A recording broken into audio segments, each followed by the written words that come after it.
8 मई को। ठीक है, तो इस सीरीज़ के अंदर अभी तक हमने 6 सेट्स कवर कर ली हैं और ये हमारा रहेगा 7th सेट। तो चलिए देखते हैं पहला क्वेश्चन क्या है आज का हमारा। देखिए पहला क्वेश्चन है आपका हड़प्पा सील से लेकर, हड़प्पन सील से लेकर इनमें से कौन सी चीज़ जो डिपिक्ट नहीं की जाती है हड़प्पन सील के अंदर। हड़प्पन सील का मतलब हम बात कर रहे हैं इंडस वैली सिविलाइजेशन के अंदर, और ये जो यहाँ पर सील्स आपको देखने को मिली हैं ये आपकी टेराकोटा कॉपर की बनी हुई हैं। इसके अंदर कई सारे एनिमल्स और ह्यूमंस के जो फोटोग्राफ्स हैं या आपको चित्र जो है अंकित किए गए हैं।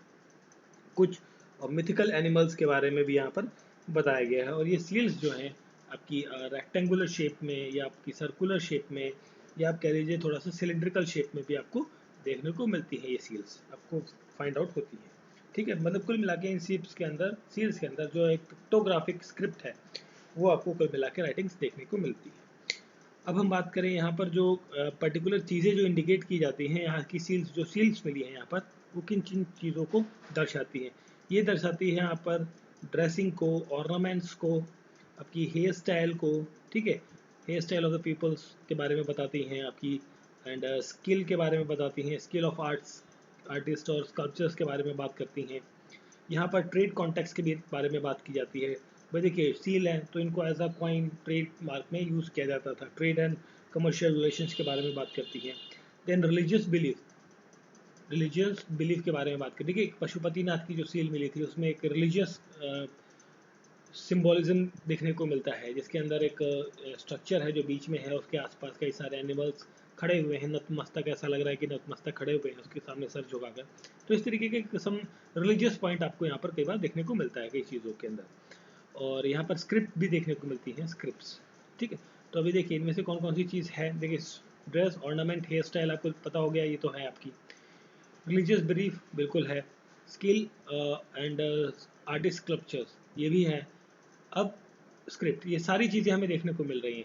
तो क्वेश्चन का करेक्ट आंसर होगा ऑप्शन नंबर ई।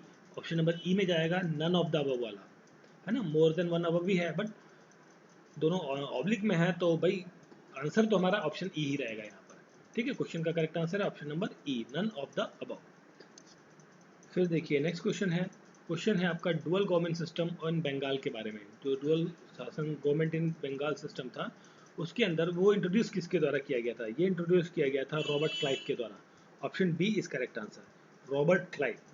ठीक है, इसने इंट्रोड्यूस किया था dual government system in Bengal के अंदर।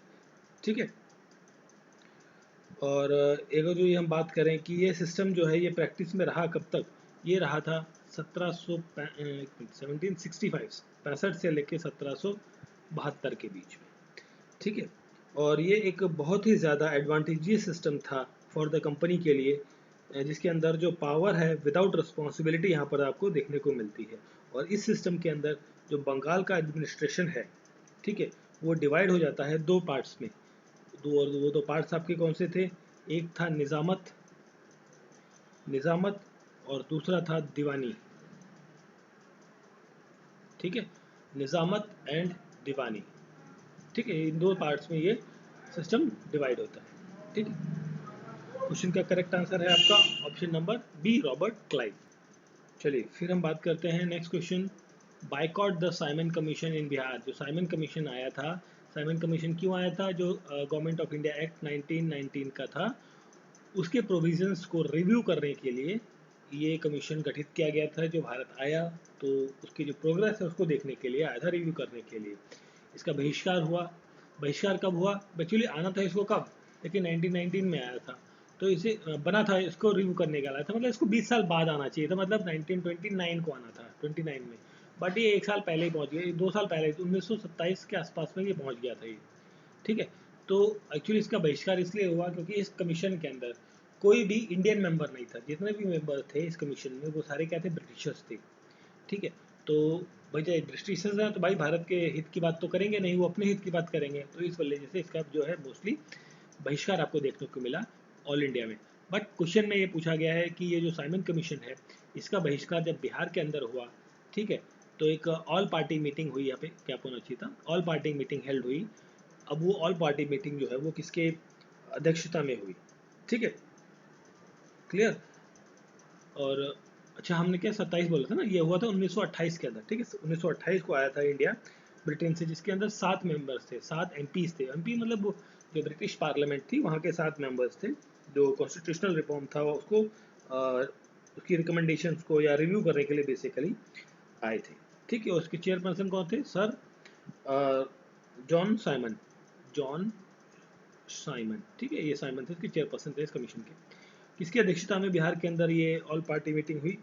ये ऑल पार्टी मीटिंग हुई थी आपकी, उनका नाम था Anurag Narayan Sinha. Option number B, option number B is correct answer. इनकी अध्यक्षता में बिहार के अंदर ये जो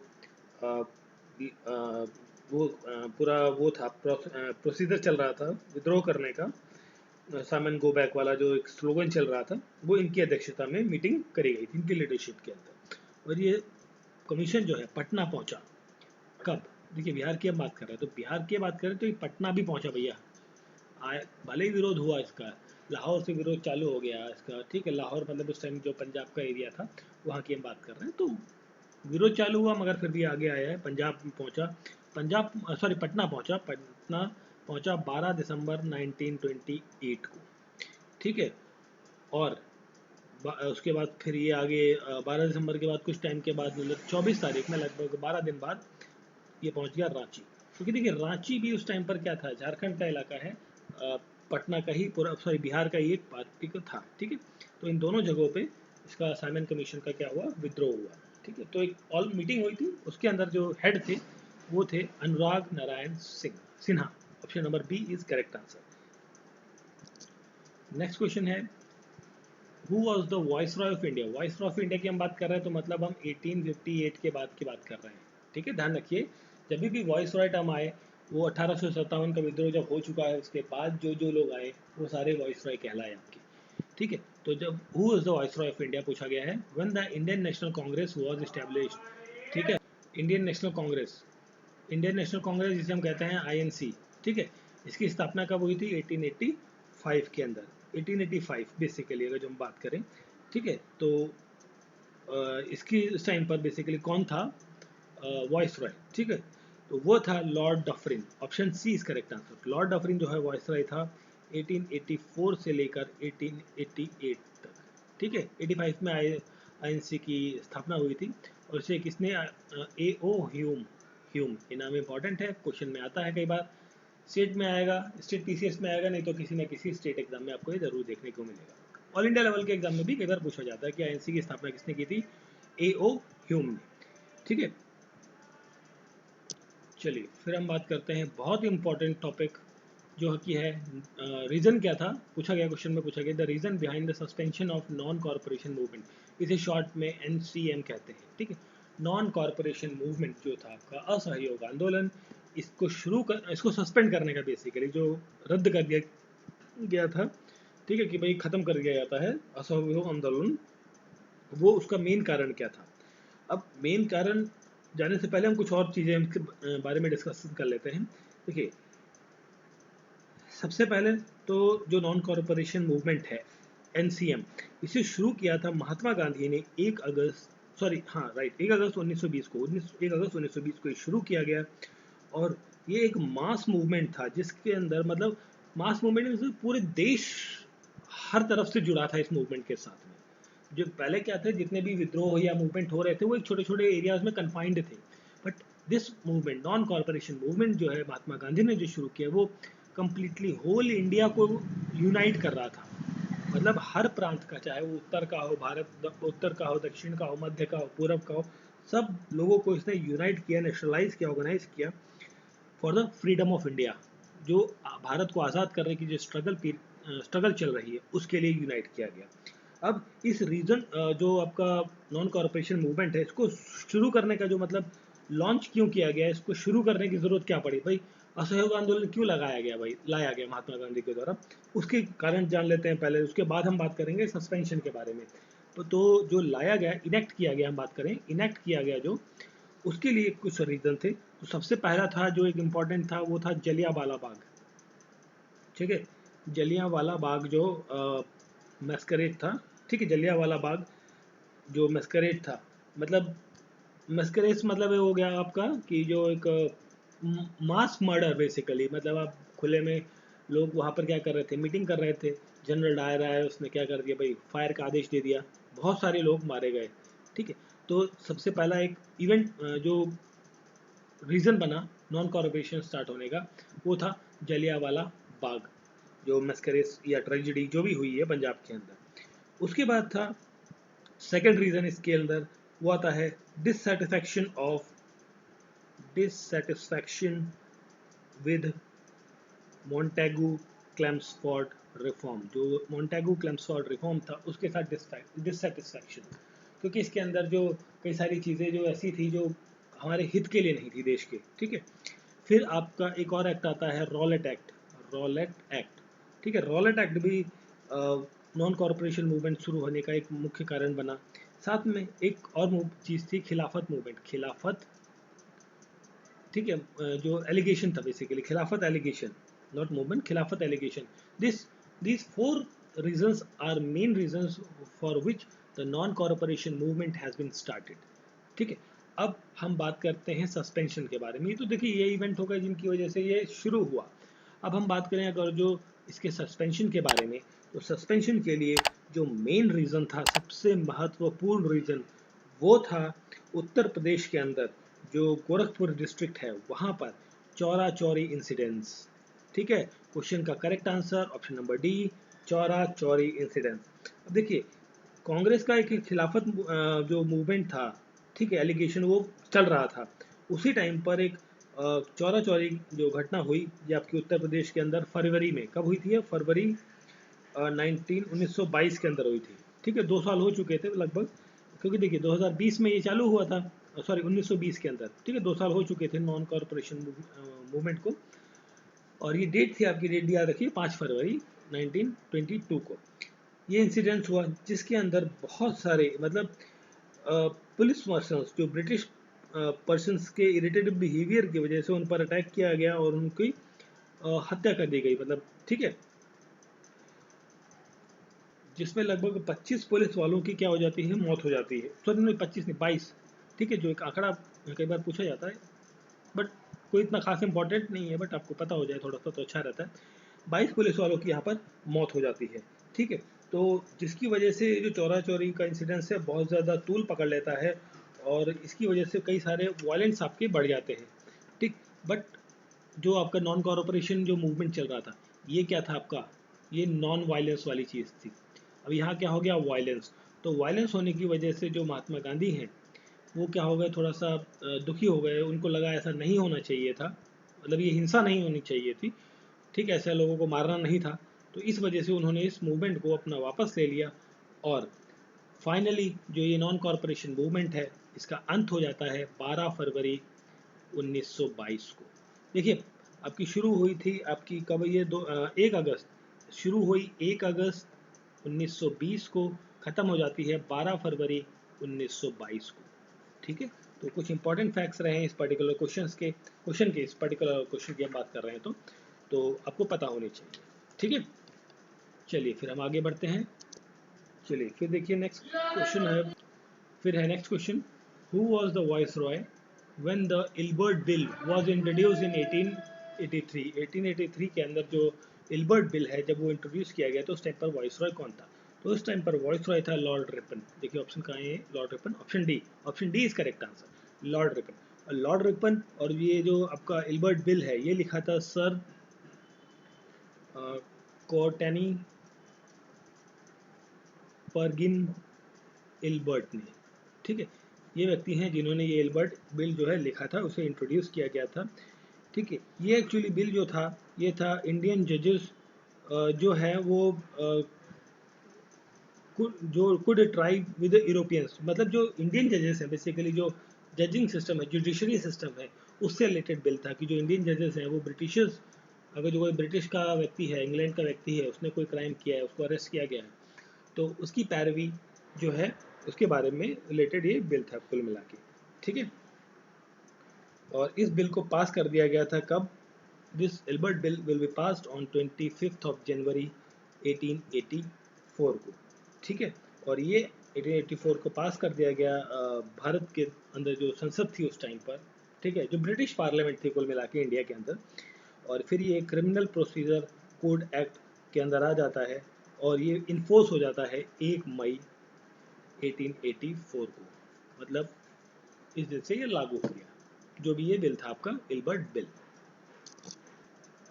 नेक्स्ट क्वेश्चन है आपका, इन विच ईयर, किस साल के अंदर जो सपा हर मूवमेंट, दैट इज मूवमेंट है, ठीक है, मूवमेंट स्टार्टेड, जो सपा हर मूवमेंट है ये किस साल में शुरू हुई। देखिए सपा हर मूवमेंट को एक और नाम से जाना जाता है खेरवार मूवमेंट, खेरवार मूवमेंट के नाम से जाना जाता है, और ये शुरू हुई थी 1868 के अंदर, ठीक है। और किसकी लीडरशिप में, यहाँ पर जो लीडर थे वो थे भगीरथ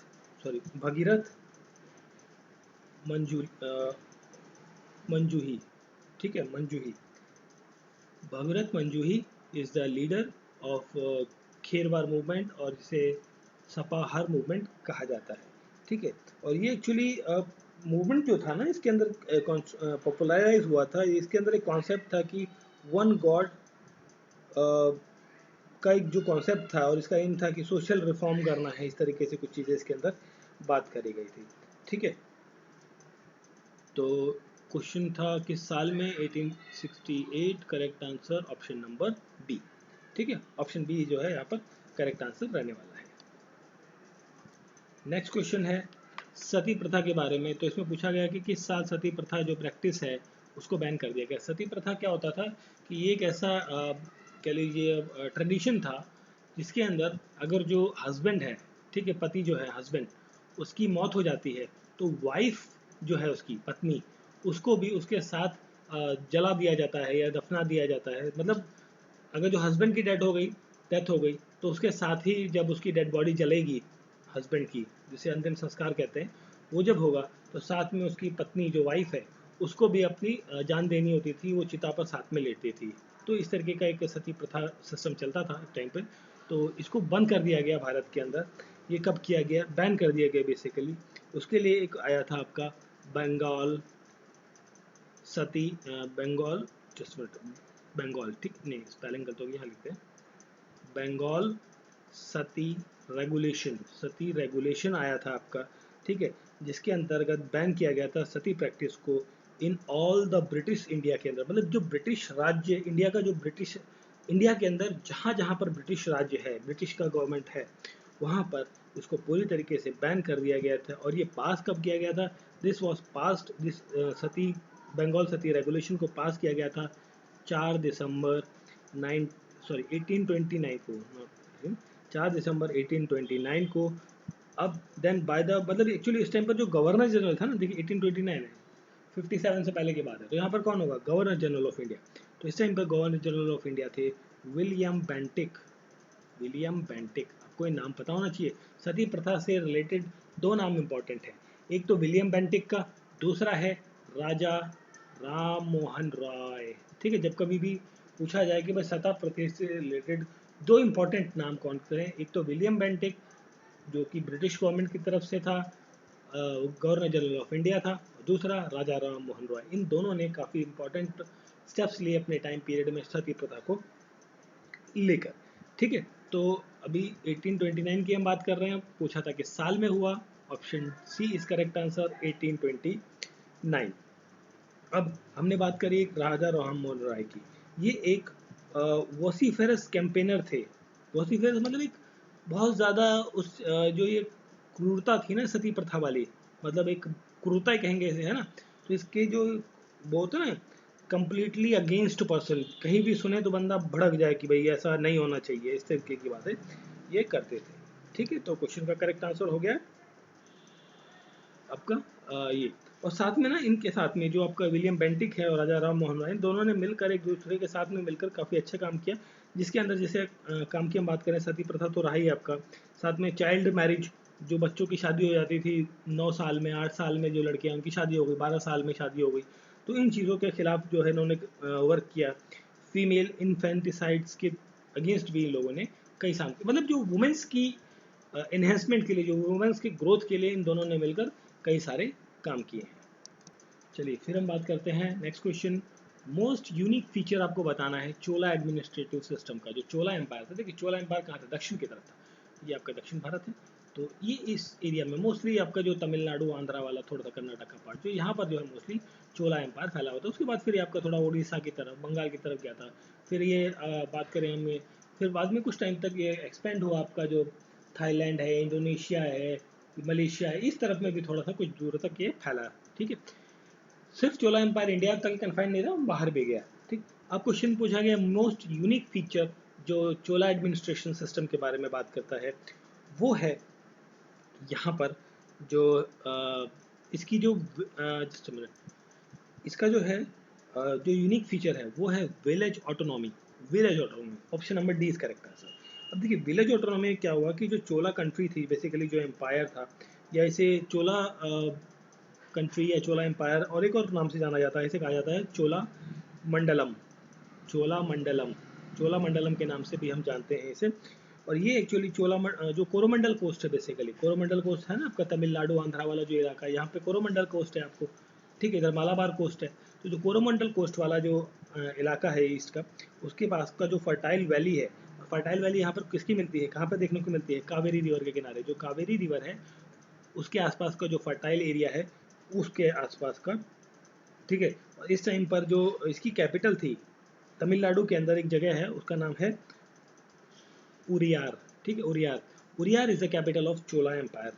ठीक है, चोला कंट्री या चोला एम्पायर।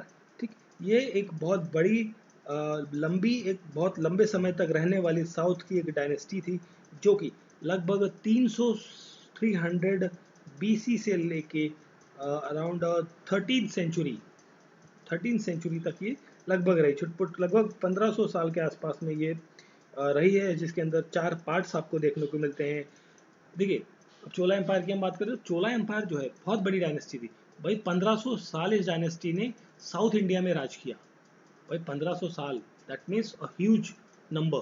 ठीक है, अब इस डायनेस्टी ने लगभग 3 पार्ट्स में इसे मेजरली जो इसका शासन काल था, खंड काल था, वो था जैसे एक अर्ली चोला हो गया, एक आपका क्वेश्चन का करेक्ट आंसर है ऑप्शन डी, अर्ली चोला। अर्ली चोला से पीरियड था एक आपका, फिर डार्क पीरियड था, मतलब जिसमें उसका जो एडमिनिस्ट्रेशन है वो बहुत लिमिटेड एरिया में था। उसके बाद फिर आया आपका मिडिवल चोलास पीरियड, और फिर आया लेटर चोला पीरियड। ठीक है, तो इस तरीके से चोला आपका फैला। ठीक है, अब जो चोलास हैं इसके अंदर 3 मेजर एडमिनिस्ट्रेटिव डिवीजन देखने को मिलते हैं। चोलास के अंदर जो है 3 मेजर एडमिनिस्ट्रेटिव डिविजन्स आपको देखने को मिलते हैं, और वो डिविजन्स को कहा जाता है सेंट्रल गवर्नमेंट। देखिए यहाँ पर क्या 3 तरीके की गवर्नमेंट आपको देखने को मिलती है जो सरकार या प्रशासन चलाती है।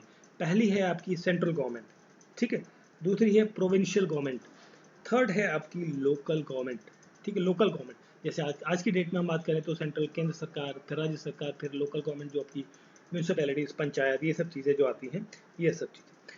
अब यहाँ पर जो मोस्ट इंपॉर्टेंट फीचर है जो हमने बात करी कि लोकल एडमिनिस्ट्रेशन की बात करी गई। लोकल मतलब जो आपका ग्राम पंचायत है या जिला परिषद, ये सब चीज़ें जो आज की डेट में हैं, उन सबसे रिसम्बल से जो विलेज लेवल पर जो एडमिनिस्ट्रेशन है वो यहाँ का एक बहुत ही मुख्य फीचर रहा है, जो कि डिस्ट्रिक्ट और शहर या गांव को लेवल तक जोड़ा। देखिए आज की डेट में हम जब विलेज पंचायत के बारे में बात करते हैं तो ये 3 टियर सिस्टम है विलेज पंचायत। एक तो ग्राम सभा होगी, फिर आपका ब्लॉक पंचायत या ब्लॉक समिति होगा, फिर जिला परिषद या जिला समिति होगा, कुछ ऐसी होगा।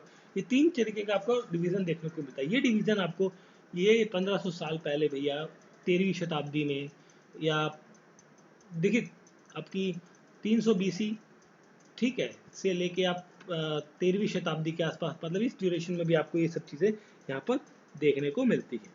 ठीक है, तो विलेज ऑटोनॉमी जो है ये मोस्ट यूनिक फीचर है चोला एडमिनिस्ट्रेटिव सिस्टम का। कभी भी पूछा जाए चोला एडमिनिस्ट्रेशन में या चोला के प्रशासन, चोला शासन काल के अंदर सबसे इम्पॉर्टेंट और यूनिक फीचर है वो है वहाँ का गांव का प्रशासन चलाना।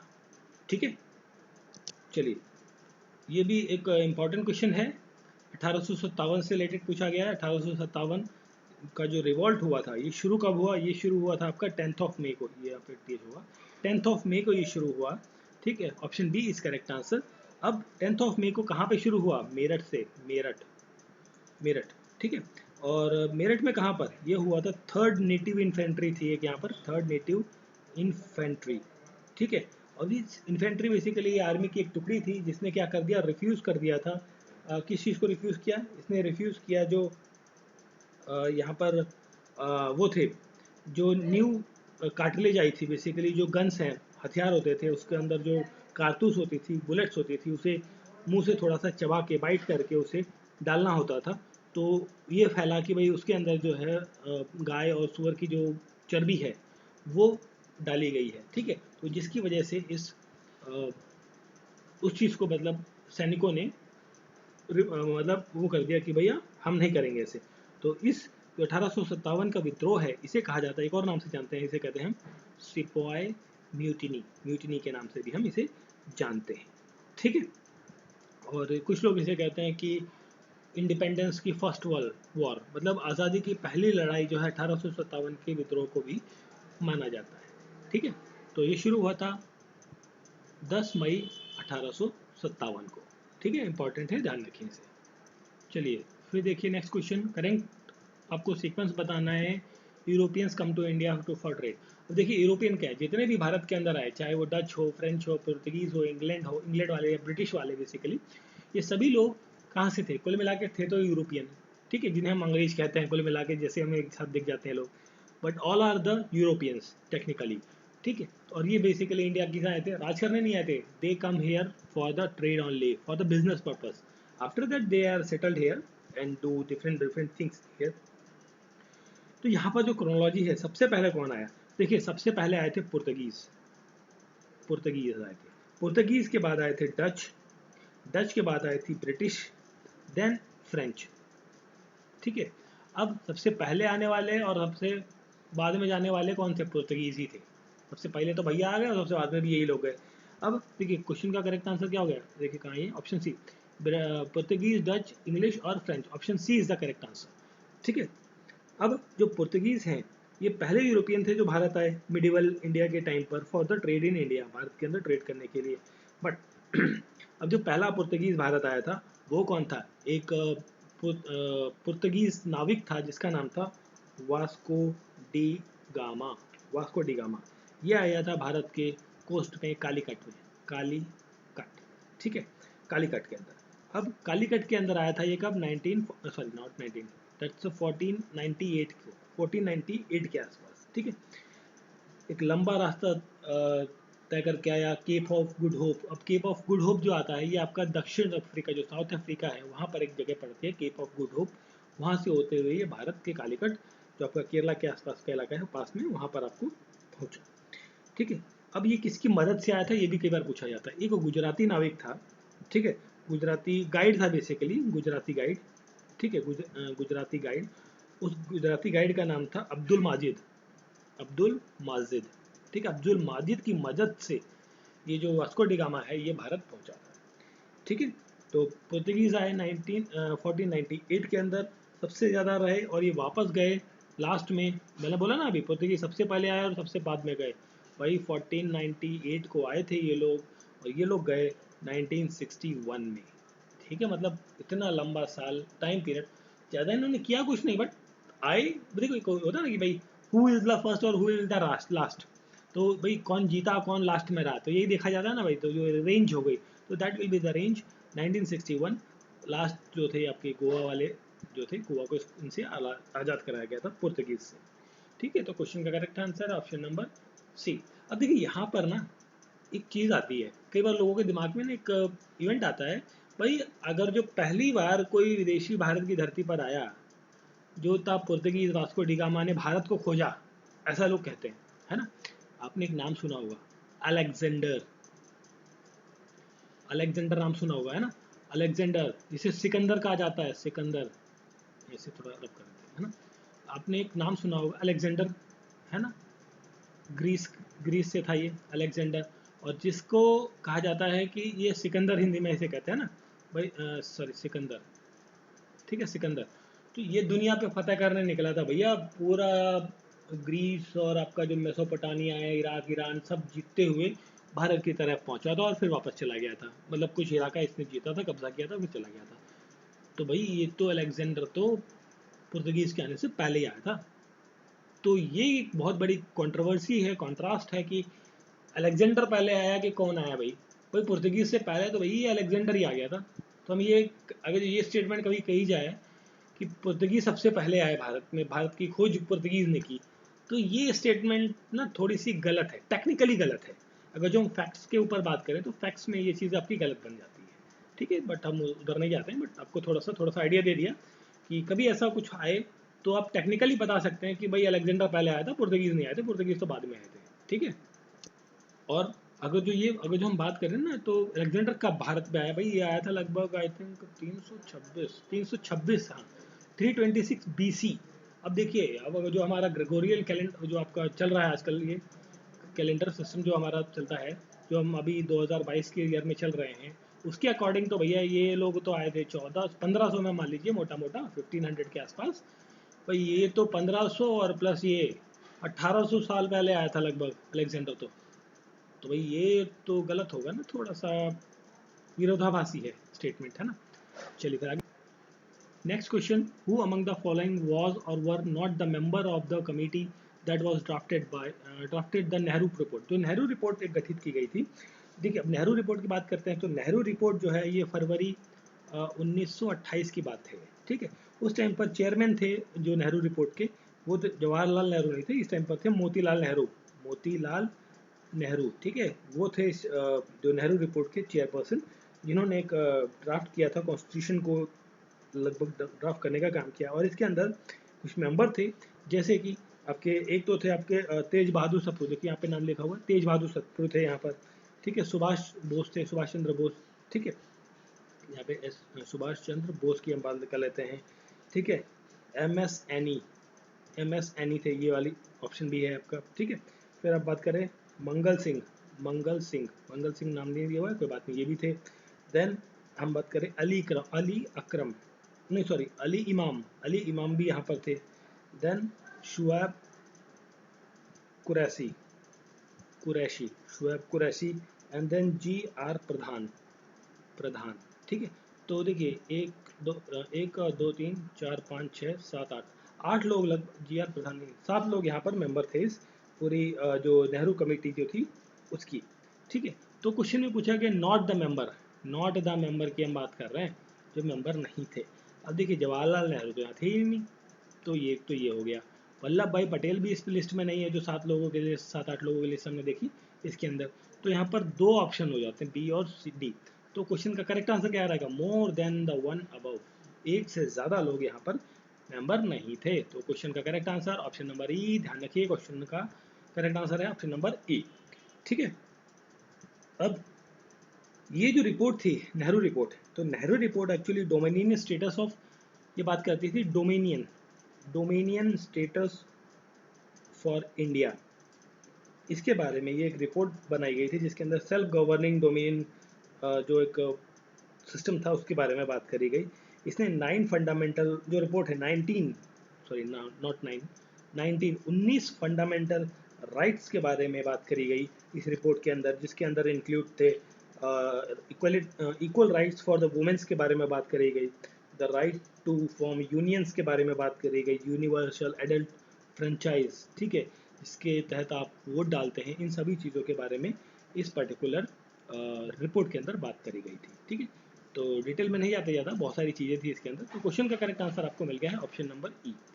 तो ये जो सेट था हमारा 7th सेट, उसके कुछ इंपॉर्टेंट क्वेश्चंस को हमने कवर किया है। आई होप सो आपको वीडियो अच्छा लगा होगा, क्वेश्चन समझ में आए होंगे, इंटरेस्टिंग लगे होंगे। तो प्लीज़ लाइक, सब्सक्राइब और बेल आइकन ज़रूर प्रेस करें, और अपने फ्रेंड्स के बीच में क्या करना है, आपको सर्कुलेट करना है। जो आप लोग नहीं कर रहे हो, थोड़ी सी बदमाशी कर रहे हैं, है ना, तो वो ज़रूर करिए, ताकि मुझे भी मोटिवेशन मिले। जितना ज़्यादा लोग देखेंगे तो मुझे भी अच्छा लगेगा ना भाई, और ज़्यादा मैं इंटरेस्टिंग से पढ़ाऊँगा आपको, ठीक है। चलिए फिर मिलते हैं नेक्स्ट वीडियो में। Thank you for watching.